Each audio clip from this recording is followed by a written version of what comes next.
ဒီဇလန်လေးမစခင်ကျွန်တော်ရဲ့ channel လေးကို subscribe လုပ်ထားပြီးဘေးကခေါင်းလောင်းလေးကိုလည်းနှိပ်ထားဖို့တောင်းဆိုချင်ပါတယ်ခင်ဗျာအချိန်ကနေချေအင်္ဂလိပ်တွေကိုတိုက်ထုတ်နေတာကြောင့်တိုက်ပွဲတွေပြင်းထန်နေတဲ့ကာလပါအမောင်တို့ကတိတ်ဆိတ်မှုနဲ့အတူရှင်တွဲပြီးတော့ဝင်ရောက်လာပြီးသူတို့ပို့ထားတဲ့မီးပုံလေးရဲ့အနီးကလွဲလို့တောအုပ်ကြီးတစ်ခုလုံးကမှောင်မိုက်တိတ်ဆိတ်နေပါတယ်ည9 နာရီခန့်ရှိပြီလို့တော့ခံမှန်းရတယ်မီးပုံလေးရဲ့ပတ်လည်မှာသူ့ကပါဝင်လူ9ဦးကဝိုင်းပြီးတော့ထိုင်းနေပါတယ်ခရီးစဉ်တစ်ခုမှာအတူသွားမဲ့လူတွေဖြစ်ပေမဲ့သူတို့တွေကတယောက်နဲ့တယောက်မသိကြပါဘူးသူ့ရဲ့အရှိကမိန်းကလေးကိုအောင်မြတ်ကတစ်ချက်ကြည့်လိုက်တယ်သူမနဲ့အတူကလေးတစ်ယောက်လည်းပါသေးတယ်ကလေးကလည်း10နှစ်အရွယ်လောက်မိန်းကလေးပါသူတို့နှစ်ဦးကတော့ယောက်ျားလေးတွေကြားမှာပါနေခဲ့တာပါကျန်တဲ့ယောက်ျားလေးနှစ်ယောက်ကတော့မီးပုံကိုပဲစိုက်ကြည့်လျက်ရှိနေတယ်ခေပြက်ကြီးထဲမှာပြေးလွှားကြရင်နဲ့သူတို့သွားမဲ့ခရီးကတူနေခဲ့တာပါအခုကတော့ညံ့နေလာတာကြောင့်တောအုပ်ကိုဖျက်တမ်းပြီးတော့ဆက်သွားဖို့မသင့်ဘူးလို့ယူဆပြီးသူတို့တွေကလမ်းခုလက်မှာရပ်နာခဲ့တယ်ဒီတောအုပ်ကဘလောက်ကျယ်တယ်ဆိုတာကိုသူတို့အားလုံးလည်းအတိအကျမသိပါဘူးဒီဆက်ဆက်ဖြစ်နေတဲ့မီးပုံလေးကိုအသက်ဝင်လာစေဖို့အားလုံးကတယောက်နဲ့တယောက်မိတ်ဆက်တဲ့နယ်လို့ယူဆပြီးတော့အောင်မြတ်ကပဲအားလုံးကိုမိတ်ဆက်လိုက်တယ်အားလုံးပဲကျွန်တော်ရဲ့နာမည်ကအောင်မြတ်ပ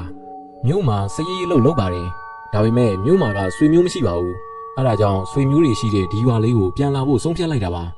ရန်ကုန်မှာတော့တော်တော်လေးအခြေအနေဆိုးနေပြီအောင်မြတ်ကပြောပြီးတာနဲ့တခြားသူတွေဘာပြောမလဲဆိုတာကိုနားထောင်နေအသွင်နဲ့မျက်နှာတွေကိုလိုက်ကြည့်လိုက်တယ်မျက်နှာဆုပ်ချွန်းချွန်းရှိတဲ့လူကအားလုံးကိုတစ်ချက်ကြည့်လိုက်ပြီးတော့ပြောတယ်ကျုပ်ကတော့ကုန်တယ်ပါမြို့ပေါ်မှာအခြေအနေမကောင်းလို့စစ်လွတ်တဲ့နေရာလေးကိုသွားမလို့ပါပဲသိရတာကတော့အခုသွားမဲ့ရွာလေးကအန်ရယ်ကင်းနေဆိုလို့ပါလမ်းတစ်လျှောက်မှာလည်းတိုက်ပွဲတွေကြီးကြုံလာရတာမဟုတ်ရင်တော့ဒီတောကိုဖျက်မသွားပါဘူးမျက်မှန်တက်ထားပြီးတော့တည်ငြိမ်တဲ့အသွင်သဏ္ဍာန်ရှိတဲ့လူကြီးတန်းဖြစ်တဲ့နောက်တစ်ယောက်ကလည်းပြောပါတယ်ဒီတောကိုကမဖျက်လို့မရဘူးတိုက်ပွဲတွေကနေရာတိုင်းမှာဖြစ်နေတာတော်လန်ကမှနည်းနည်းသက်သာအောင်မယ်လို့ထင်ရတာပဲဗျပြောလို့တော့မရဘူးဗျအင်္ဂလိပ်တပ်တွေကတောထဲမှာပုံကျင်ပုံနေမှာအဲ့ဒါဆိုရင်တော့ကျုပ်တို့ကြွေပြီပဲဗျကံပေါ့ဗျာအောင်မြတ်ကဝင်ပြောလိုက်ပါတယ်အခုအချိန်နေအခုအချိန်ခါကဘာကိုမှရေးရပြောလို့မရသေးဘူးလေအောင်မြတ်ကမျက်မှန်တက်ထားတဲ့လူကြီးတန်းကိုတစ်ချက်ကြည့်ပြီးတော့မေးလိုက်တယ်ဒါနဲ့ခမ ्या ကဘာလုပ်တာတုံးဗျနာမည်လေးပါလေးလဲမိတ်ဆက်ပါဦးကျုပ်နာမည်ကမြတ်တင်ပါဆရာဝန်တယောက်လိုပဲဆိုပါတော့ဗျာကျုပ်ကတောရွာလေးကိုသွားရတာအကြောင်းရှိတယ်ဗျရွာကလူတွေကယောဂတစ်ခုဖြစ်နေကြတယ်ကျုပ်အထင်တော့ကာလာဝမ်ယောဂဖြစ်လိမ့်မယ်တိုင်းပြည်အခြေအနေကစစ်ဖြစ်နေရတဲ့ကြားတဲ့လူတွေကယောဂဖြစ်နေကြတော့ပိုဆိုးတာပေါ့ဗျာအဲ့ဒီရွာမှာအန်အေကင်းနေဆိုတာလေတခြားမဟုတ်ဘူးဗျကက်ယောဂကြောင့်အဲ့ဒီနေရာကိုအင်္ဂလိပ်ရောဂျပန်မှာမလာကြတာအဲ့ဒီယောဂကိုကျုပ်ကကူညီပြီးတော့ပြောင်းအောင်ကုသနိုင်မယ်ထင်လို့လာခဲ့တာတာရုပါဗျာတာရုပါခမားလိုမျိုးအများအတွက်ကိုကျိုးစွန်းတဲ့ပုံကူမျိုးတွေလည်းရှိအောင်မှာပါဗျာဒါနဲ့ခမားကရောအဲ့ဒီရွာကိုဘာသွားလို့ဖို့တော့ကျုပ်ကတော့တခြားလူတွေနဲ့အတူတူပါပဲဗျာစစ်ဘေးစစ်တမ်းရှောင်ကျင်လို့ပါရွာဦးဘုန်းကြီးကျောင်းဆရာတော်ကကျုပ်ရဲ့ဘာကြီးတော်ပါတယ်ဒါပေမဲ့အခုခမားပြောတာရွာမှာကယောဂါတွေဖြစ်နေကြတယ်ဆိုတော့ကျုပ်ရဲ့ဆရာတော်ဘုရားကိုယ်တော်စိတ်ပူသွားမိပြီဗျာမိန်းကလေးနဲ့ကလေးငယ်ကတော့သူတို့ပြောသမျှစကားတွေကိုပဲလိုက်လံနားထောင်ရင်းနဲ့နှုတ်ဆက်လျက်ရှိနေတယ်မျက်နှာဆုပ်ချွန်းချွန်းနဲ့ကုံတယ်ဆိုတဲ့လူကဝင်ပြောပါတယ်ကျုပ်နာမည်ကတောင်းငွေပါဒီကဆရာဝန်ပြောသလိုဆိုရင်ရွာလေးကိုတွားရမှာတော့ခက်လက်လက်ပဲဗျူနေရာတိုင်းမှာကဒုက္ခတွေကြီးပါဗျာဒါနဲ့ခမားတို့တွေဒီတောကိုဖျက်မယ်ဆိုပြီးတော့အထူးထူလာခဲ့ကြတာဒီတောအကြောင်းရောသိကြရဲ့လားဒီတောကဘာဖြစ်လို့လဲဗျအားလုံးရဲ့အာယုံကအဲ့ဒီလူစီကိုပဲစုပုံပြီးတော့ရောက်သွားတယ်မိန်းကလေးနဲ့ကလေးငယ်လေးကလည်းအာယုံစိုက်ပြီးတော့နားထောင်နေတယ်စုပ်ချွန်းချွန်းနဲ့အဲ့ဒီလူကကလေးငယ်ကိုကြည့်လိုက်ပြီးတော့ပြောတယ်ကျုပ်ပြောလိုက်လို့ကလေးလေးကြောက်သွားပါအောင်မဲ့ဗျာဒါကတစီကြီးတကောင်အကြောင်းဗျအောင်မြတ်နဲ့ဆရာဝန်ကိုမြတင်းတို့ကလည်းမိန်းကလေးနဲ့ကလေးငယ်တို့ကိုကြည့်လိုက်ကြတယ်ကိုမြတင်းကမိန်းကလေးကိုပြောတယ်မိန်းကလေးအကူတို့ကတခီးတဲ့အတူသွားကြမှာတယောက်အကြောင်းတယောက်သိထားဖို့တော့လိုအပ်မယ်မိန်းကလေးကဘယ်သွားမလို့လဲပြောပြပါဦးမိန်းကလေးကဘာမှမပြောဘဲနဲ့ခေါင်းငုံပြီးတော့တစုံတရာကိုစဉ်းစားနေပါတယ်နောက်တစ်ခေါက်ထပ်မိလိုက်တော့မှပြောပြတယ်ကျမနာမည်ကစိမ့်လဲပါကျမရဲ့ယောက်ျားကတော့စစ်ပွဲထဲမှာပဲကြာဆုံးသွားပြီကျမရဲ့သမီးလေးနဲ့အတူဒီရွာကလေးကိုသွားဖို့ပြင်ဆင်ခဲ့တာပါအဲ့ဒီမှာကအတိအမတယောက်ရှိလို့ပါဒါဆိုရင်မိန်းကလေးကတယောက်တည်းလာခဲ့တာလား ကျမမှာကအဖော်ပေါင်းမိတ်ဆွေလည်းမရှိပါဘူးတကယ်လို့မြို့ပေါ်မှာဆက်နေရင်အခြေအနေပိုဆိုးလာနိုင်လို့ဒီရွာလေးကိုပဲသွားဖို့ဆုံးဖြတ်ခဲ့တာပါကဲဒီလောက်ဆိုရင်ဆင်ပြေပါပြီဗျာအခုနကကိုတောင်းငွေပြောတဲ့စကားလေးစက်ပါအောင်ဗျကလေးเจ้าနေမှာစိုးလို့ဗျအဲ့ဒီတစီကြီးဆိုတာကပုံစံကိုပြောရတာနဲ့တင်စက်သိန်းထားစရာကောင်းတာအင်္ဂလိပ်ရောဂျပန်ရောဒီနီယာကိုမလာရဲဘူးဆိုတာဒီတော်ထဲမှာလူတွေပျောက်ကုန်လို့ဗျကျုပ်တော်မှအခုလိုပြီးပေါင်းမရှိတော့လို့ဒီတော်ကိုဖျက်ရတာဆက်ပြောပါအောင်ဗျအောင်မြတ်ကစကားကိုထောက်ပြလိုက်တယ်အားလုံးကသူပြောတာကိုပဲဝိုင်းဝန်းပြီးတော့အာယုံဆိုင်နေကြတယ်အဲ့ဒီအခိုက်အတန့်မှာအီးဆက်ဆက်လေးတချို့ကသူတို့အားလုံးကိုဖျက်ဆီးပြီးတော့တိုက်ခတ်သွားတယ်အဲ့ဒီအချင်းအရာကမရဏသရဝါကြီးတကောင်ရဲ့ရှေးပြေးနမိတ်တစ်ခုဆိုတာအဲ့ဒီအချိန်ကသူတို့မသိခဲ့ကြပါဘူးအဲ့ဒီသရဝါကြီးကအရက်လေးတော်တော်မြင့်ပြီးတော့မဲမဲတရံကြီးဗျတွေးခဲ့ဘူးတဲ့လူကတော့သူ့ကိုတွေးရင်နောက်ပြန်လှည့်မကြည့်ပဲနဲ့အိမ်ကိုတန်းပြီးတော့တဲ့တခါကမုတ်ဆိုး၃ယောက်ကအဲ့ဒီအကောင်ကြီးကိုတွေးခဲ့ကြပြီးတော့တယောက်ကလွတ်မြောက်လာတယ်အဲ့ဒီတယောက်ကစိတ်ဖောက်ပြန်သွားတယ်ဒါပေမဲ့သူပြောနေတာကမျက်လုံးကြီးတဲ့ရင်ဘတ်ပေါ်ကမျက်လုံးကြီးတယ်ဗျာဘလို့ဗျရင်ဘတ်ပေါ်ကမျက်လုံးဟုတ်လားဘလို့မျိုးလုံးဗျသူ့ရဲ့ကောင်းကမျက်လုံးနေရာမှာမျက်လုံးတစ်လုံးမှမပါဘဲနဲ့ဖြောင်ကြောကြီးဖြစ်နေရတယ်ဗျာရင်ညွန့်ပေါ်မှာတော့ကြီးမားတဲ့မျက်လုံးကြီးတစ်ခုကရှိနေတာအဲ့ဒီမျက်လုံးကြီးကလည်းနီးရဲပြီးတော့သွေးနေတယ်ဗျဟာအော်ဂလီဆန်ရကြီးဗျာဟုတ်တယ်ဗျ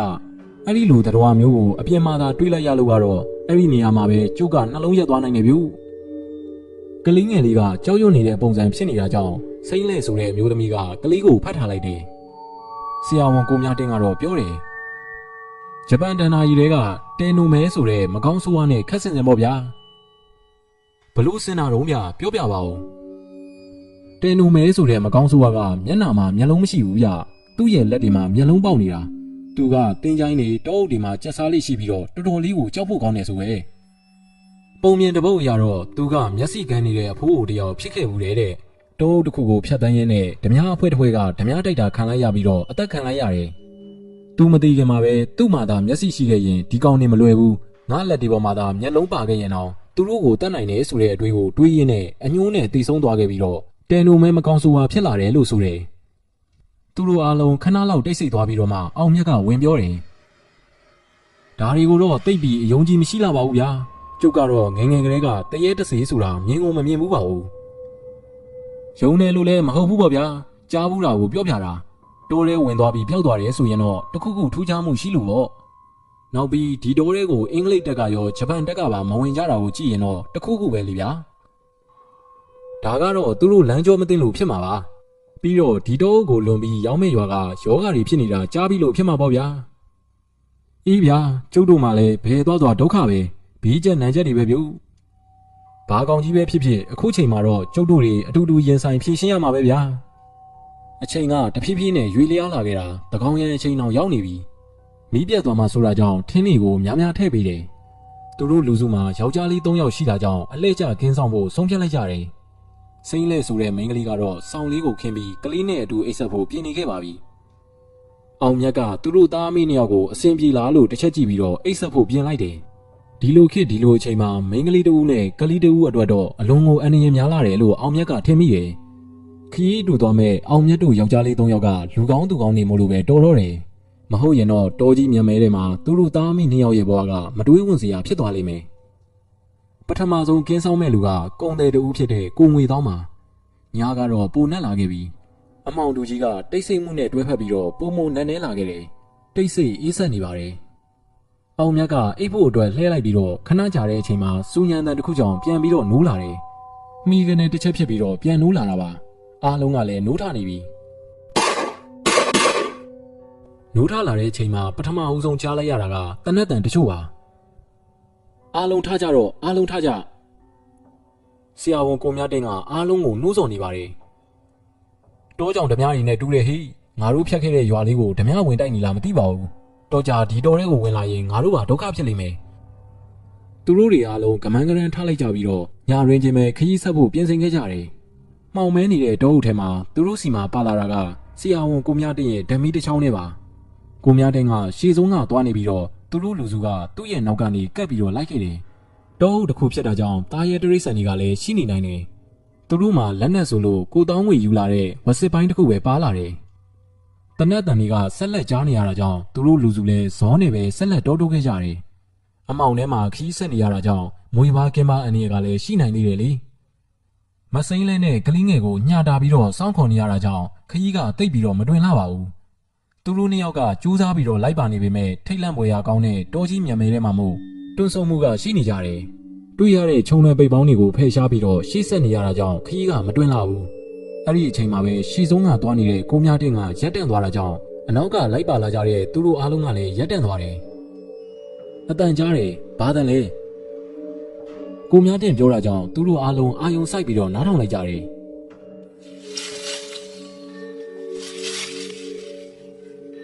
ဟုတ်တယ်တိုးတိုးတန်တစ်ခုထွက်ပေါ်နေတာပါ။တစုံတစ်ခုကသူတို့ရှိတဲ့စီကိုဥတီပြီးတော့လာနေတဲ့အတန်မျိုးပါ။ဒါပေမဲ့ဘယ်ရက်မျက်နှာကလာရောက်နေတယ်ဆိုတာတော့မသိရဘူး။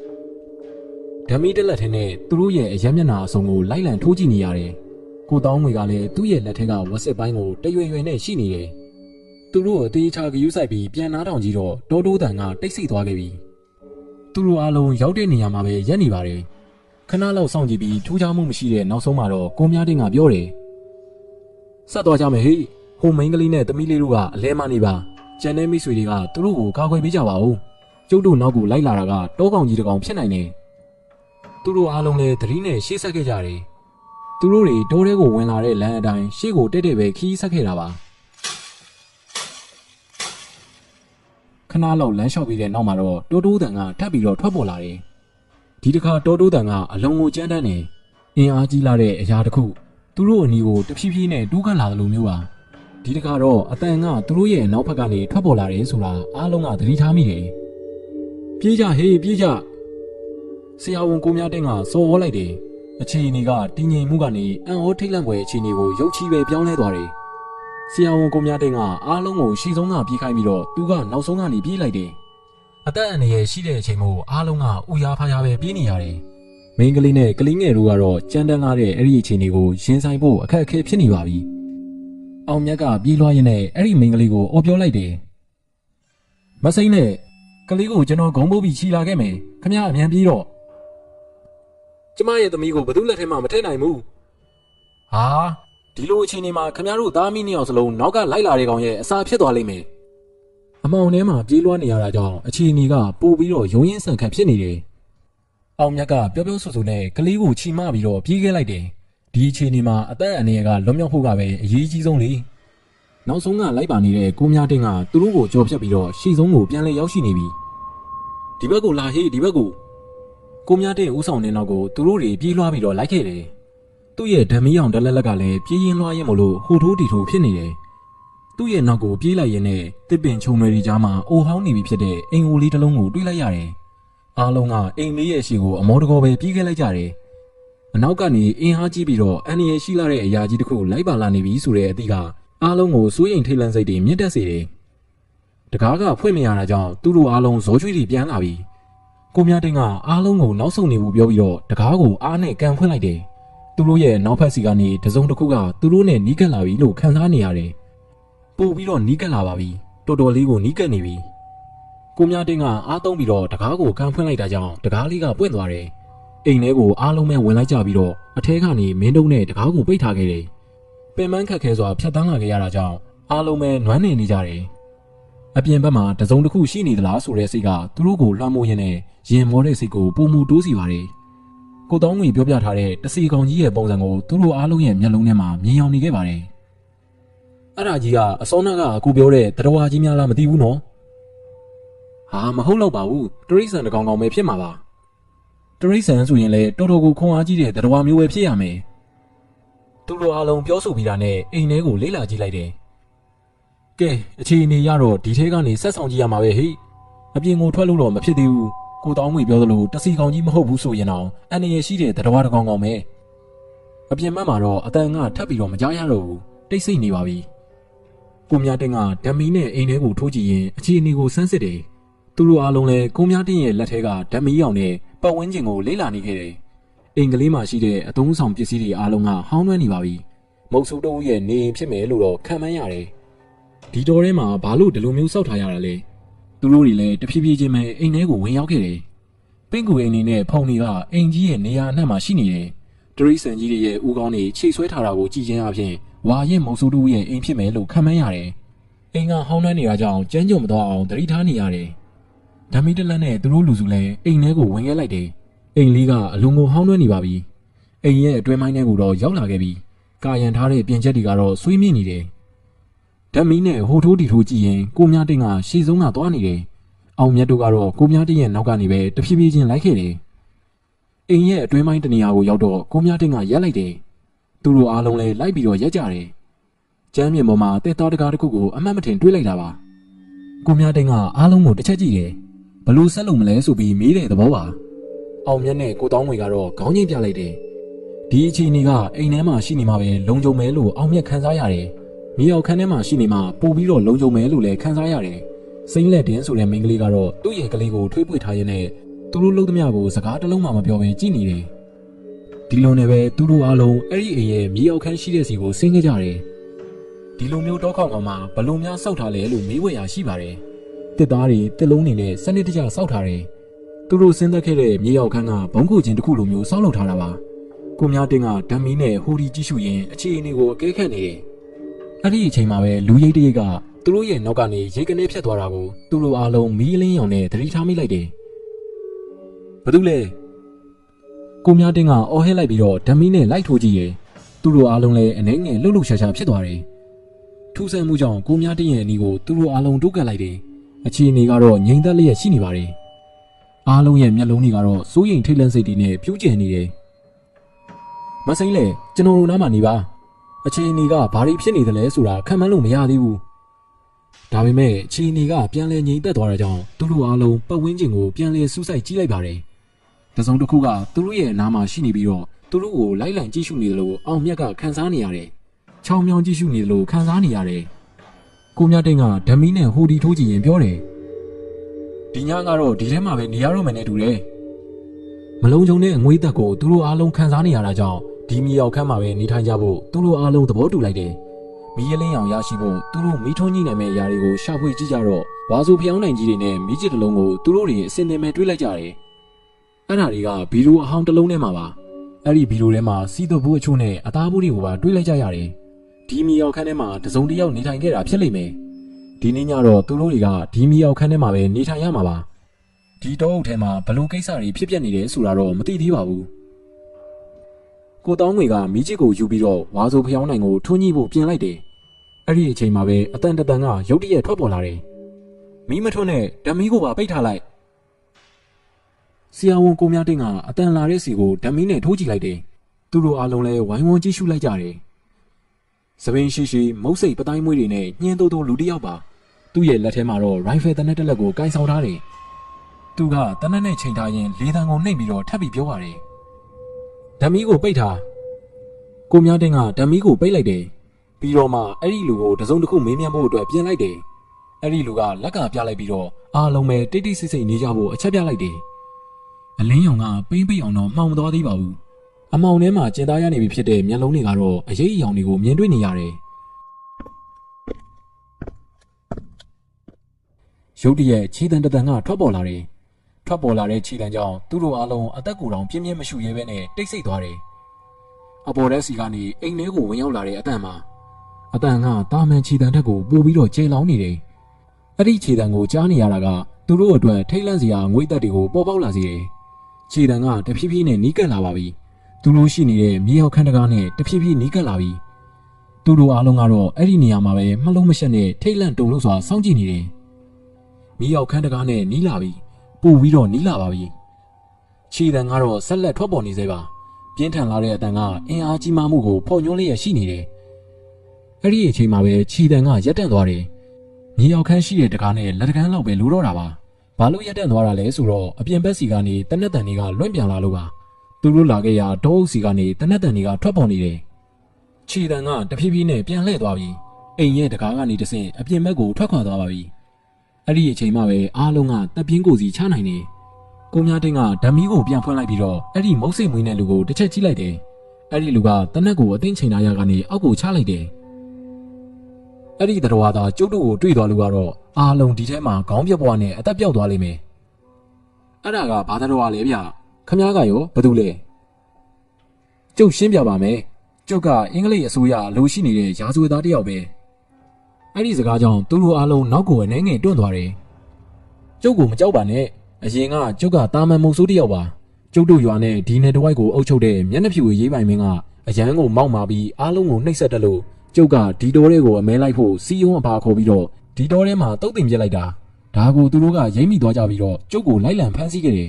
ကျုပ်ကလည်းဒီတော်ထဲမှာဝင်ပြီးတော့ပုံအောင်နေခဲ့တာဒီအိမ်ကတော့အရေးပိုင်နဲ့သူ့လူတွေစောက်ထားကြတာသူတို့တွေကခမားကိုဒီနေ့ကလာမရှာကြဘူးလားဗျကိုတောင်းငွေကဝင်ပြီးတော့မေးလိုက်တယ်မရှာဘဲတော့ဘယ်နေပါမလဲဗျာဒါပေမဲ့ဒီတောအုပ်ထဲမှာကြောက်စရာကောင်းတဲ့တက်တော်ဟာရှိတယ်ဗျအဲ့ဒါကအခုနကတက်တော်ပါပဲအဲ့ဒီမုတ်စိတ်နဲ့လူကစကားကိုရပ်လိုက်ပြီးတော့ကျုပ်တို့အားလုံးကိုတစ်ချက်ကြည့်တယ်အားလုံးရဲ့စိတ်ဝင်စားမှုကသူ့အပေါ်မှာကြားရောက်နေတယ်သူကစကားကိုဆက်ပြောတယ်သူတို့ကျုပ်ကိုလာရှာတဲ့အခါမှာအဲ့ဒီတက်တော်နဲ့တွေ့သွားတယ်အားလုံးပဲခေါင်းဖြတ်ခံရတာပေါ့ဗျာနောက်ပိုင်းမှာတော့တောထဲလွတ်တိုင်းတက်ဖြတ်ခံနေရတော့သူတို့လည်းမလွတ်ကြတော့ဘူးဘလို့တက်တော်မျိုးလဲဗျအဲ့ဒါတော့ကျုပ်လည်းတေချာမပြောတတ်ဘူးအင်အားကတော့အရန်ကြီးလွန်းနေမဲမဲတရံကြီးရုပ်ကလည်းတော်တော်ဆိုးပြီးတော့အဆွေတွေလည်းပေါက်နေတယ်လို့ကျုပ်ထင်တယ်သူကညရောက်မှထွက်လာတတ်တာသူတို့အားလုံးခဏလောက်တိတ်ဆိတ်သွားတယ်အခုတိုင်းပြည်အခြေအနေကရောဘလို့ရှိလဲအခုကတော့အင်္ဂလိပ်တွေနဲ့ဂျပန်တွေနဲ့စစ်ဖြစ်နေကြတယ်ဗျာခမရပုံနေစရာမလိုတော့ပါဘူးဒါနဲ့ခမရနာမည်ကဘာတူလဲကျုပ်နာမည်ကဘာခက်ပါအဲ့ဒီမုတ်စိတ်မွေးတဲ့လူရဲ့နာမည်ကတော့ဘာခက်တဲ့အဲ့ဒီဘာခက်ကအားလုံးကိုတစ်ချက်ကြည့်ပြီးတော့ဆက်ပြောတယ်ဒီမိန်းမနဲ့ကလေးကိုတော့ဒီမှာပဲထားခဲ့မှဖြစ်လိမ့်မယ်ဘာဖြစ်လို့လဲသူတို့ပါရင်ကျုပ်တို့ကခရီးတွေ့မှာမဟုတ်ဘူးဗျဟိုမိစ္ဆာကောင်ရဲ့လက်ချက်မိသွားလိမ့်မယ်ဘယ်ဖြစ်မလဲဗျခမရရဲ့နှမလေးဆိုရင်ရောခမရထားခဲ့မလားစိမ့်လဲကတော့ကလေးကိုဖတ်ထားရင်းနဲ့သူတို့ပြောသမျှကိုလိုက်လံကြည့်ရှုနေတယ်ဟာမဟုတ်ဘူးလေဗျာခမရတို့အသက်ရှင်ကျင်ကြတယ်မို့လားသူတို့ပါလာရင်ဟိုမိစ္ဆာခေါင်းဖြတ်တာခံရလိမ့်မယ်ဗျဒါကတော့မဖြစ်ဘူးဗျာအားလုံးလွတ်မြောက်အောင်ခံစားရမှာပဲဒီမိန်းမကိုကြည့်ရတာတိတ်မတင်ငါဘူးဗျသူ့ရဲ့မျက်လုံးတွေထဲမှာခံစားချက်မရှိဘူးဟာဟဲ့လူခမရမခေါ်ချင်တာနဲ့ရှောက်ပြောမနေနဲ့အောင်မြတ်ကလည်းမခံနိုင်တဲ့အဆုံးမှာတော့ဝင်ရောက်ပြောလိုက်တယ်မစိမ့်လင်းတဲ့ကလေးမကတော့ဝမ်းနေနေတာကြောင့်မျက်ရည်တွေကျဆင်းနေပါပြီဘာမှဝမ်းနေမနေနဲ့မစိမ့်လဲဒီလူမခေါ်ရင်လည်းကျွန်တော်တို့ဘာသာသွားမယ်အဲ့ဒီအချိန်မှာပဲအပေါ်တက်စီကနေခြေတံတချို့ထွက်လာတယ်ဒီတစ်ခေါက်ကတော့တယောက်တည်းရဲ့ခြေတံမဟုတ်ဘူးအဲ့ဒီခြေတံတွေကြောင့်သူတို့အားလုံးတိတ်ဆိတ်သွားတယ်စူဇန်ရဲ့နဲ့တဖြည်းဖြည်းဝင်လာကြတဲ့ခြေတံမျိုးပါသူတို့အားလုံးတိတ်တိတ်ဆိတ်ဆိတ်နဲ့အခြေအနေကိုစောင့်ကြည့်နေတယ်အဲ့ဒီခြေတံတွေကလည်းအိမ်ထဲကိုဝင်ရောက်လာပြီသူတို့အားလုံးခြေတံတွေကိုတိတ်တိတ်လေးနားထောင်နေတော့မယ်ကျေလောင်လာတဲ့အော်တန်တစ်ခုကထွက်ပေါ်လာတယ်မြေအောက်ခန်းထဲမှာရှိနေတဲ့သူတို့အားလုံးတော်မှထိတ်လန့်တုန်လှုပ်သွားတယ်အဲ့ဒီနောက်မှာတော့အပေါ်တက်စီကအတန်ဒီမှာရုံရင်ဆန်ခတ်ဖြစ်တဲ့အတန်ဒီအထိတ်တလန့်အော်တန်ဒီနဲ့တနက်တန်တွေကဇက်တိုက်ဆိုသလိုထွက်လာတယ်အဲ့ဒီအတန်ဒီကြောင့်အောက်ထပ်မှာရှိနေတဲ့သူတို့အားလုံးလည်းစောက်တရာမရဖြစ်ခဲ့တယ်ကိုဘာခက်ဆိုတဲ့လူကသူတို့အားလုံးကိုပြောတယ်အားလုံးပဲစိတ်ကိုငြိမ်ငြိမ်ထားကြပါကျုပ်တို့ဒီကနေအပြင်ကိုထွက်မှဖြစ်မယ်ကျုပ်မှာလှုပ်ဝက်အပေါက်ရှိတယ်အပေါ်ထဲမှာဟိုမိစ္ဆာကောင်ကြီးကရောက်နေပြီအဲ့ဒီလူကမြေရောက်ခန်းမှာရှိတဲ့ဘီရိုကြီးကိုတွန်းရွှေ့နေတာကြောင့်သူတို့အားလုံးပဲဝိုင်းဝန်းပြီးတော့ရွှေ့လိုက်ကြတယ်ဘီရိုရဲ့နောက်ဘက်မှာလေးဘက်ထောက်ပြီးသွားလို့ရတဲ့အပေါက်တစ်ပေါက်ရှိနေတယ်ကိုဘာခက်ကအရင်ဝင်လိုက်ပြီးတော့နောက်ကိုလှည့်ကြည့်ပြီးပြောတယ်ခမရတို့တွေကျုံနောက်ကအမြန်လိုက်ခဲ့ကြတော့ကျုပ်ကတော့သွားနေပြီအဲ့ဒီအချိန်မှာတော့အပေါ်တက်ကရုံရင်ဆန်ခတ်တန်တွေကတိတ်ဆိတ်သွားပြီညီးတွားတဲ့အချို့ကတော့ထွက်ပေါ်နေတော့မှအင်းအားကြီးမားလာတဲ့အရာတစ်ခုကမသိမရှင်ဖြစ်နေတဲ့လူတွေကိုအပိသက်ဇီဝင်ချုပ်ပင်နေတယ်သူတို့တွေကတော့အောက်ထက်ကနေပြီးအသက်ငင်နေတဲ့အတန်တွေကိုစိတ်မချမ်းသာဝေရာကြားနေရတယ်ကိုဘာခက်ဆိုတဲ့လူကဝင်ပြီးသွားတာနဲ့ကလေးနဲ့မိန်းမပြိုကိုဝင်လိုက်သွားဖို့သူတို့တွေကပြောတယ်အပေါ်တက်ကကြမ်းတမ်းလာတဲ့တက်ဖြတ်မှုတွေကသူတို့ကိုစိတ်လှုပ်ရှားခြောက်ခြားလာအောင်လှုံ့ဆော်နေပါတယ်ခင်မကောင်းတဲ့အချိန်မှာလူတွေကိုလိုက်လံအမျက်ထုတ်နေတဲ့တောပုံတပြားတွေပဲဖြစ်လိမ့်မယ်အားလုံးတိတ်ဆိတ်သွားခဲ့ပြီးတော့ခြေတံကြီးတစ်တန်ကပြန်လဲထွက်ပေါ်လာတယ်အဲ့ဒီခြေတံကြီးကမြေရောက်ခန်းကိုဆင်းတဲ့တကားအနီးကိုရောက်နေပါပြီမစိမ့်လင်းတဲ့ကလေးကလှုပ်ဝက်တကားဘက်ကနေတဆင့်အပြင်ဘက်ကိုထွက်နေတာမပြီးသေးပါဘူးအဲ့ဒီတတော်ကြီးကတကားဝနာကိုရောက်နေပြီအောင်မြတ်ရဲ့ကိုမြတ်တဲ့နဲ့ကိုတောင်းငွေရဲ့သူတို့သုံးဦးစလုံးတယောက်ကိုတယောက်ကြီးလိုက်ကြတယ်သူတို့ရှိနေတဲ့မြေရောက်ခန်းပေါ်မှာရှိတဲ့တကားနားမှာခြေတံကရက်သွားတယ်အဲ့ဒီတတော်ကြီးကမြေရောက်ခန်းတကားကိုတွေ့သွားပြီသူတို့သုံးယောက်စလုံးအသက်လူရမယ့်အခြေအနေဖြစ်နေတယ် အောင်မြတ်ကဆရာဝန်ကိုမြတင်ကိုအရင်ဝင်ခိုင်းလိုက်တယ်ဟုတ်တယ်လေသူကရက်ရွာကောင်းကျိုးအတွက်လာရောက်ခဲ့သူပါကိုမြတင်ကအဲ့ဒီလှုပ်ဝက်ပေါက်ထဲကိုဝင်သွားတော့ကိုတောင်းငွေနဲ့အောင်မြတ်တို့နှစ်ဦးပဲအခန်းထဲမှာခြံခဲ့တယ်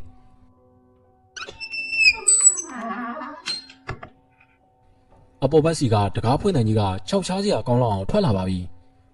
ကိုတောင်းငွေကအောင်မြတ်ကိုရင်သွားခိုင်းတယ်ကိုအောင်မြတ်ခမည်းရင်သွားဟာဟဲ့လူကိုတောင်းငွေခမည်းသွားတော့ဗျဟိုမှာဆင်းလာနေပြီ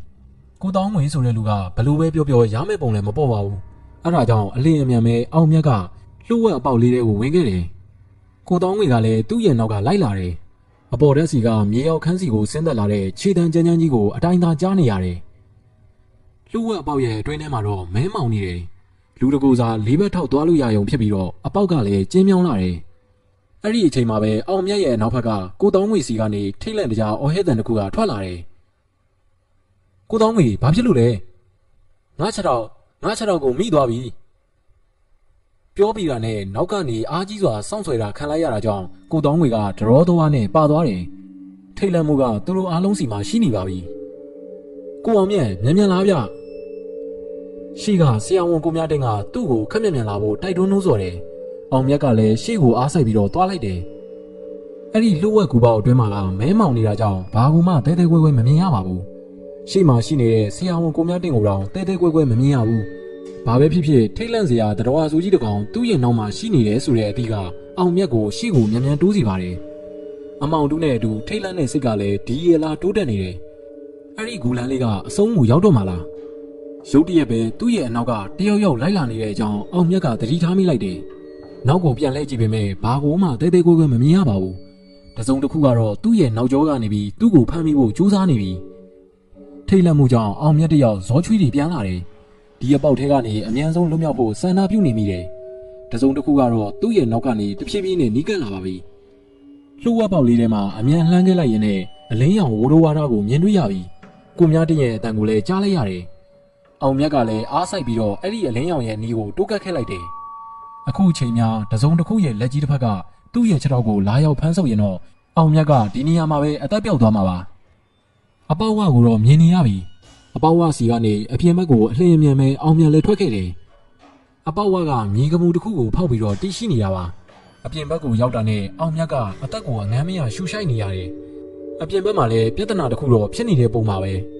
မစိမ့်လဲနဲ့ကိုမြတင်းတို့စကားကိုခက်ချင်ပြောနေတယ်အောင်မြတ်ကတော့ဘာမှမပြောနိုင်သေးဘူးအသက်ကိုပဲအငမ်းမရရှူရှိုက်နေရတယ်မစိမ့်လဲရဲ့တမီးဖြစ်သူကပျောက်ဆုံးနေတာပါ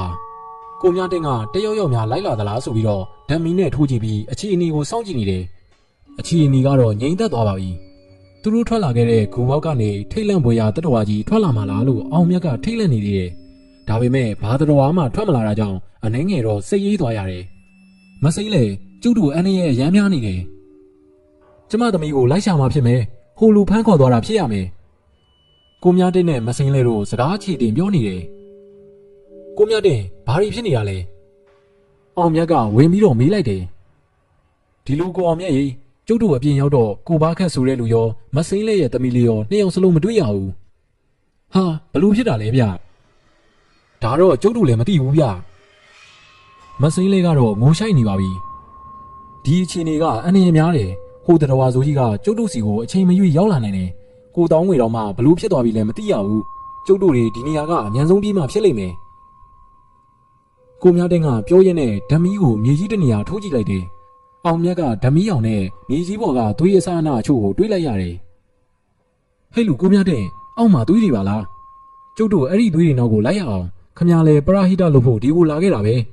ဒီလိုဖြစ်လာမှတော့ကလေးကိုလိုက်ရှာရအောင်ဗျာကိုမြတ်တင်ကလည်းသွေးအစအနာအချို့ကိုတွေးရပြီမို့ဘာမှမပြောဘဲအဲ့ဒီသွေးအစအနာတွေရဲ့နောက်ကိုလိုက်ခဲ့တယ်ဒါဆိုရင်ကျုပ်တို့တွေအမြန်လိုက်ကြရအောင်ဗျာအဲ့ဒီသွေးဆက်တွေရဲ့နောက်ကိုသူတို့လိုက်ခဲ့ကြတယ်သွေးထွက်နေတဲ့သူကဘယ်သူမှမသိရပါပဲအဲ့ဒီလိုသွေးထွက်နေရင်တော့အဲ့ဒီလူကသွေးလွန်ပြီးတော့တိတ်ဆုံးသွားနိုင်တယ်လို့ကိုမြတ်တင်ကပြောတယ်ခြုံတွေတွေကိုဖယ်ရှားပြီးသွားရတာကြောင့်ခကြီးကတိတ်မတွင်လာပါဘူးဓမီရဲ့အလင်းရောင်ကလည်းတဖြည်းဖြည်းနဲ့မိန်ဖြော့လာပြီအချိန်ကဘယ်လောက်ရှိပြီလဲမသိဘူးညတနာရီကျော်လောက်တော့ရှိပြီထင်တယ်ကိုမြတ်တင်ရဲ့ကျုပ်တို့မနဲ့ရောက်မှပဲဆက်ရှာကြမလားဓမီယာကလည်းကုန်းတော့မယ်ကိုမြတ်တင်ကအောင်မြတ်ကိုလှမ်းကြည့်ပြီးတော့ပြောတယ်မစိမ့်လဲကတီးမခံနိုင်တဲ့ပုံစံနဲ့ဝင်ပြီးပြောပါတော့တယ် ကျမသမီးလေးရဲ့အသက်ကိုလည်းဂရုစိုက်ကြပါဦးဒါသူ့သွေးတွေဆိုရင်သူတည်သွားလိမ့်မယ်ရှင်တို့သမီးဆိုရင်ဒီလိုနေမှာမဟုတ်ဘူးကိုများတင်းကလည်းအကြက်ရိုက်နေပုံမှာပဲအောင်မြတ်ကလည်းဘာပြောရမှန်းမသိတော့ဘူးနောက်ဆုံးမှာတော့သူတို့တွေအဲ့ဒီဓမီရောင်လေးနဲ့ပဲသွေးဆက်အတိုင်းလိုက်ခဲ့တယ်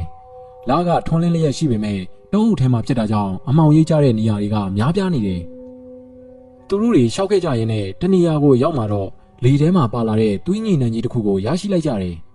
ရုတ်တရက်နှာခေါင်းဝါကိုရောက်လာတဲ့သွေးညှိနှံစိုးကြီးကြောင့်သူတို့၃ယောက်စလုံးရှောက်လန်းနေမှုကနေရပ်တန့်သွားတယ်အန်နီရဲ့ရှိတဲ့နေမြေတစ်ခုတည်းကိုခြေချလိုက်ရတယ်လို့အောင်မြတ်ကခန်းစားလိုက်ရတယ်အန်နီရဲ့ကအရင်ကတည်းကရှိနေတာဖြစ်ပေမဲ့အခုအချိန်မှာပိုပြီးတော့ထိတ်လန့်တုန်လှုပ်ဖွယ်ကောင်းလာတဲ့မသတိပွဲနေရာကြီးတစ်ခုကိုရောက်ရှိသွားတယ်လို့ခန်းစားလိုက်ရတယ်အဲ့ဒီအချိန်မှာပဲအတန်တန်ကထွက်လာတယ်အမေကြီးကဲပါဦးကလေးမလေးရဲ့အတန်မှာတုံဆိုင်ရက်တန့်သွားကြတဲ့သူတို့ရဲ့ခြေထောက်တွေကပြန်လဲလှုပ်ရှားသွားတယ်အတန်ကထိတ်လန့်စရာအဲ့ဒီနေမြေအတွင်းကနေထွက်ပေါ်လာတဲ့အကြောင်းသူတို့ခန်းစားနေရတယ်တိတ်ဆိတ်အေးစက်မှုနဲ့အတူခြောက်ချားစရာအငွေးသက်တို့ကတိုက်ခတ်လာတဲ့လေထဲမှာပါဝင်နေတယ်သူတို့တွေအကုန်လုံးပြုတ်ဝံခြင်းတဲ့စိတ်ကိုမနှဲထိတ်ချုပ်ထားရတယ်ကိုမြတင်းကဓမီနဲ့ထိုးကြည့်လိုက်တော့ဦးကောင်းပြက်တွေကသူတို့ရောက်နေတဲ့နေရာအနှံ့မှာရှိနေတာကိုသိလိုက်ရတယ်အယိုးကွန်လေးဦးကောင်းပြက်တွေကအဲ့ဒီနေရာတစ်ဝိုက်မှာပြန့်ကျဲပြီးတော့တည်ရှိနေတယ်သူတို့ကအလုံးကိုခြောက်ချားဖို့ကောင်းတဲ့နေမြေကြီးတစ်ခုတွေကိုခြေချားမိခဲ့ပြီးအဲ့ဒီအချိန်မှာပဲမစိမ့်လေးရဲ့သမီးငယ်အတန်ကထပ်ပြီးတော့ထွက်ပေါ်လာတယ်မမေရေသမီးကိုကဲပါဦးသမီးကြောက်တယ်အမေလာပြီသမီးပဲမလဲမစိမ့်လေးကအတန်လာတဲ့စီကိုမှန်းပြီးတော့ပြန်လဲအော်ဟစ်လိုက်တယ်ဓမီရဲ့လင်းရောင်ကတော့လုံးဝကိုမိမ့်မိန်သွားပြီထိတ်လန့်စရာကောင်းလာတဲ့အရာတွေကသူတို့ရဲ့ပတ်ဝန်းကျင်မှာဝိုင်းရံလျက်ရှိနေတာကိုတော့ခံစားနေရတယ်မမေရေသမီးကိုကဲပါဦးကလေးမရဲ့အတန်ကဆက်လက်ထွက်ပေါ်လာတာကြောင့်သူတို့၃ယောက်သာအတန်လာတဲ့စီကိုမှတ်ဆပြီးတော့ဖြည်းဖြည်းချင်းပဲတိုးခဲ့လိုက်တယ်အဲ့ဒီအချိန်မှာပဲသူတို့ရှိတဲ့နေရာကိုမဲမဲအရိပ်တရံကြီးတစ်ခုကတဖြည်းဖြည်းချင်းတိုးကပ်လာတာကိုသတိထားမိလိုက်တယ်ဒါပေမဲ့နောက်ကျသွားခဲ့ပြီပြင်းထန်လာတဲ့လဝါရိုက်ချက်ကြီးတစ်ခုကသူတို့ရဲ့ခုတ်ပိုးကိုရောက်လာတယ်အောင်မြတ်လည်းလုံးဝကိုမူးမိန်သွားတယ်အဲ့ဒီနောက်မှာတော့အရာအလုံးကအမောင်တိကျသွားတယ်မိုးဝေတဲ့မျက်လုံးအစုံနဲ့အောင်မြတ်တယောက်သတိပြန်လဲလာတယ်ဂူတကူရဲ့အတွင်းပိုင်းတစ်ခုတည်းကိုသူရောက်ရှိနေတာပါခန္ဓာကိုယ်တစ်ခုလုံးလဲကာရိုက်ခံထားရသလိုနာကျင်ကြိုက်ခဲနေတယ်ဘေးမှာရှိတဲ့အရာတွေကိုသတိထားကြည့်မိတဲ့အခါမှာတော့ထိတ်လန့်စိတ်ကခန္ဓာကိုယ်တစ်ခုလုံးကိုအလင်းအမြန်ပြန့်သွားတယ်ကြက်သိန်းတွေလည်းတဖြည်းဖြည်းထသွားတယ်ဦးကောင်းပြက်တွေတောင်ပုံရပုံပုံထားတာကိုတွေးလိုက်ရတာပါတွေးညီနဲ့တွေကတော့အလုံးကိုပြင်းထန်လျက်ရှိနေပြီးတော့အဲ့ဒီနေရာတစ်ဝိုက်မှာတလိုင်လိုင်ထနေတယ်ထိတ်လန့်တုန်လှုပ်မှုကြောင့်အသက်ရှူရမတက်ခံစားနေရတဲ့အချိန်မှာအတန်ခတ်တိုးတိုးကိုအောင်မြတ်ကကြားလိုက်ရတယ်တဖြည်းဖြည်းချင်းအတန်လာရာကိုကြီးလိုက်တဲ့အခါမှာတော့မုတ်စိတ်နဲ့လူကိုပါခက်ဖြစ်နေပါတယ်ကိုပါခက်ရဲ့မျက်နှာကသွေးမရှိတော့တဲ့ပုံနဲ့ဖြူဆွတ်နေတယ်သူ့ရဲ့ခန္ဓာကိုယ်ကလည်းလဲလျောင်းနေတယ်ကိုပါခက်ခမဟုတ်တယ်နှစ်ယောက်စလုံးကအတန်ကိုနှိပ်ပြီးတော့ပြောဆိုနေကြတယ်ကိုပါခက်ကတော့အားရင်ကုန်ခန်းပြီးနွမ်းနေနေတဲ့ပုံပေါက်နေတယ်ခမဟိုကလေးမလေးကိုဖမ်းခေါ်သွားတာလားဟာခမအခုချိန်လေးနားမလည်သေးဘူးလားအဲ့ဒီသားအမိကလူမဟုတ်ဘူးဗျခမတို့ကိုတက်ဖြတ်စားဖို့စောင့်နေတဲ့မကောင်းဆိုးဝါးသားအမိပဲ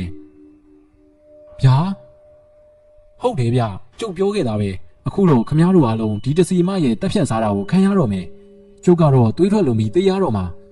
ခမပြောတဲ့ကလေးမလေးကလည်းကြောက်စရာကောင်းတဲ့တတ်တော်ပါပဲဗျကျုပ်ရဲ့လက်ကိုကိုက်ဖြတ်ပြီးတော့ဒီနေရာကိုဆွဲခေါ်လာတာခမတို့လူစုကွဲမှာဆိုလို့မြားခေါ်လာတာအယူပေါ်လူနီနီအကိုက်ခံထားရတဲ့လက်ကဒဏ်ရာကိုတွေးလိုက်ရတဲ့အခါမှာတော့အောင်မြတ်တယောက်အသက်ရှူရမတက်ဖြစ်သွားခဲ့တယ်အဲ့ဒီအချိန်မှာပဲကျေလောင်လာတဲ့အတန်ကြီးတန်ကထွက်လာတယ်ကိုမြတ်တရဲ့အတန်ဖြစ်မယ်လို့ခံမှန်းရတယ်ခြောက်ချားစရာတွေကြားမှာအောင်မြတ်တယောက်ကတော့ပိတ်မိနေပြီ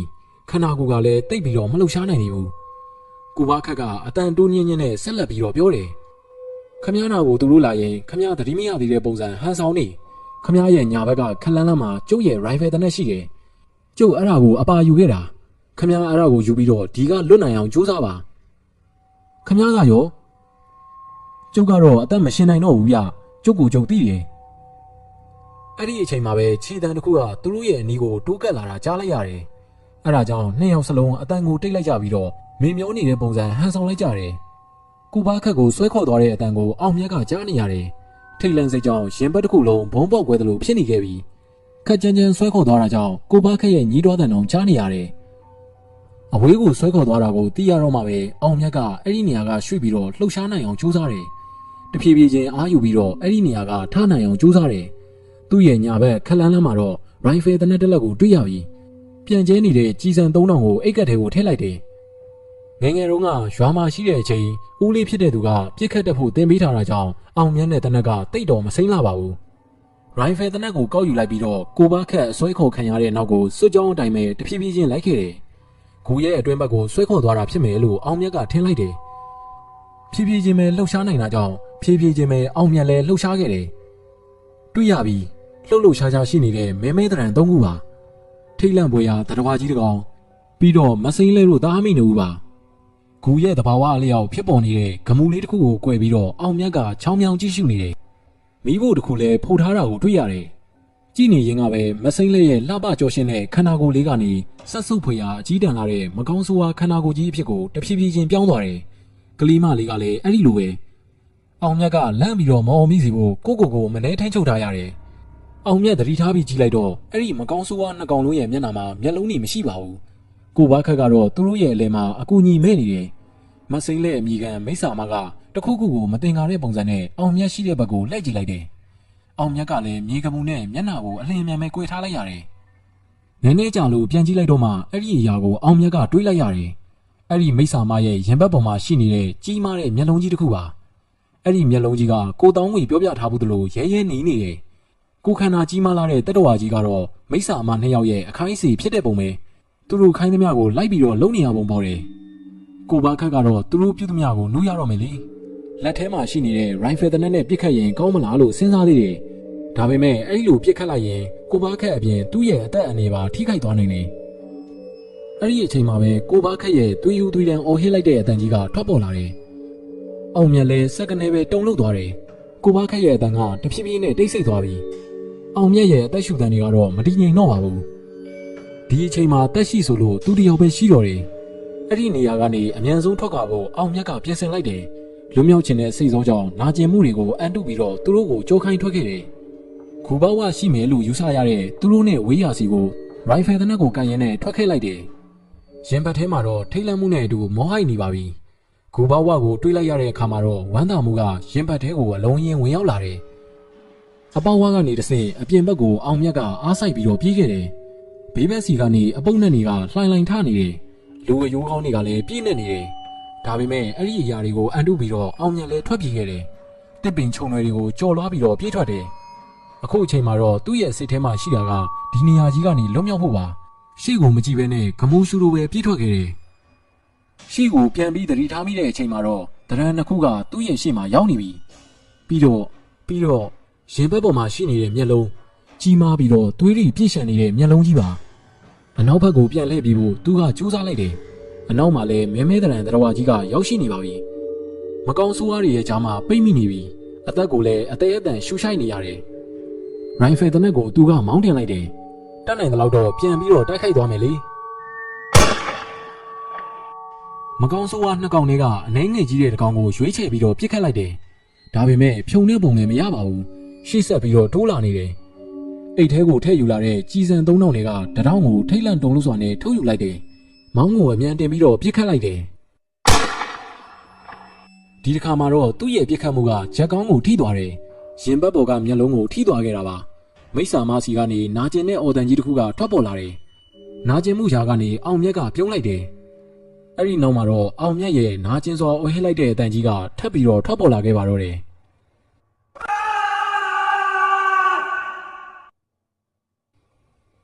ဒီဖြစ်ပျက်တွေဖြစ်ပွားခဲ့ပြီးတော့နှစ်20ခန့်အကြာမှာတော့လူငယ်တစုကတောအုပ်ကိုဖျက်ဆီးဖို့ပြင်ဆင်လျက်ရှိနေတယ်။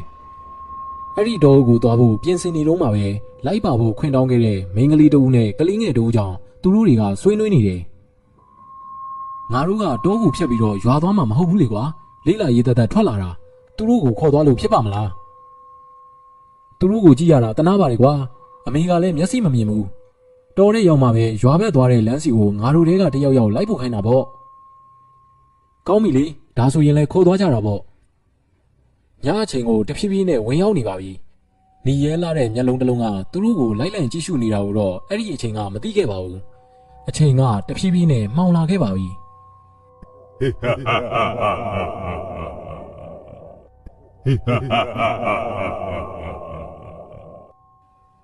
စာရေးဆရာလူကြီးရဲ့ရင်ဘတ်ပေါ်ကတစီမျက်လုံးဆိုတဲ့ပရလောကဇလန်လေးကတော့ဒီမှာနေမယ်ပြီးဆုံးသွားပါပြီခင်ဗျာနားထောင်သူမိတ်ဆွေများအားလုံးကိုယ်စိတ်နှပြကျမ်းမာချမ်းသာကြပါစေခင်ဗျာ